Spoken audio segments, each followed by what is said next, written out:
Today, I'm going to talk to you about a movement to re-image wealth in global media. For the last 5 years, I've been thinking about how the media works.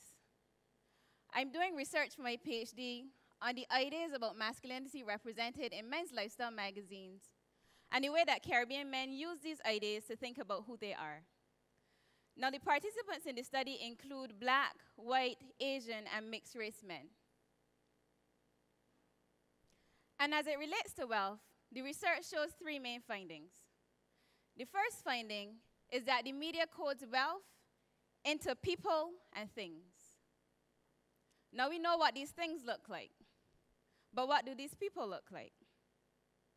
Of the 391 ads analyzed for the research, about 94 of them contain people. 87 of those ads were of white models, and 7 of those ads were of non-white and largely Black models. Now, when I look at the ads and I do the analysis, the ads with the white models are associated with ideas of luxury, success, leisure, and wealth. And of the 7 ads containing primarily Black men, they're ads for either underwear or sporting goods. And so we see immediately that on one hand, we have whiteness sort of representing this success and this aspiration. And then Black men, the only way that they are allowed into this space of wealth is through their bodies.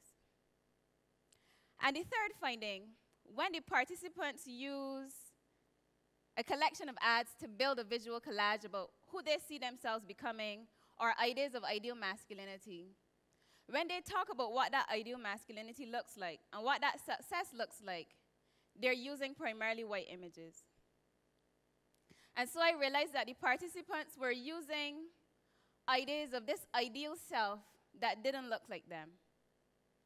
And out of that research, I launched the Media Playhouse, which is a program that teaches children how to use media for creative expression. But not just creative expression, it teaches them how to produce their own conscious representations using the media, so that they too could see themselves represented in the ways that they would like. And towards the end of the research, we're doing a review or an analysis of the session. And one of the girls, she's talking about the animation session, and she's saying what could improve the animation session. And she says to Shannon Clark, he's one of the Barbadian app developers who led the session. She says to Shannon that the animation game could be improved if only he would include a princess. And she's like, you know, every good game has a princess. And as she's talking, after the review session, as she's talking about what a princess looks like, I realize that I'm drawing on the very same mental image as a 9-year-old white girl to think about what a princess looks like. And that was a defining moment for me, because after 5 years of research and preaching that we need to rethink representations, I too was reproducing the same stereotype. And so I decided to test that idea among young girls, using the same idea of the princess test, and to draw on ideas of ideal femininity, beauty, and wealth among these girls. And the first child, she's 9 years old. And when she's drawing her image, she's talking about it, she says, you know, the dress is pink. It doesn't look quite pink here, but the dress is intended to be pink. The flowers are orange, and she has blue hair.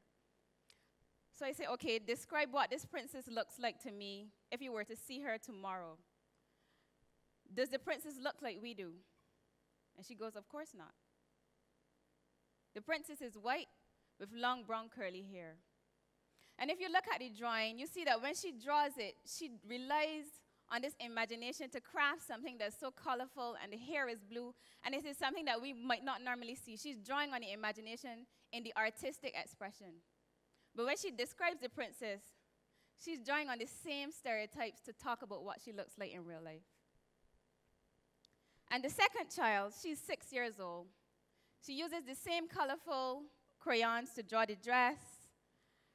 She has the short pink hair, but when she describes her, she says that my princess is white, again with the brown hair, long curly hair, although here she has 2 plaits and it's short. Now, why is the princess significant? The princess is significant because through Disney and through all the other media programs, we learned that the princess is wealthy, she is success.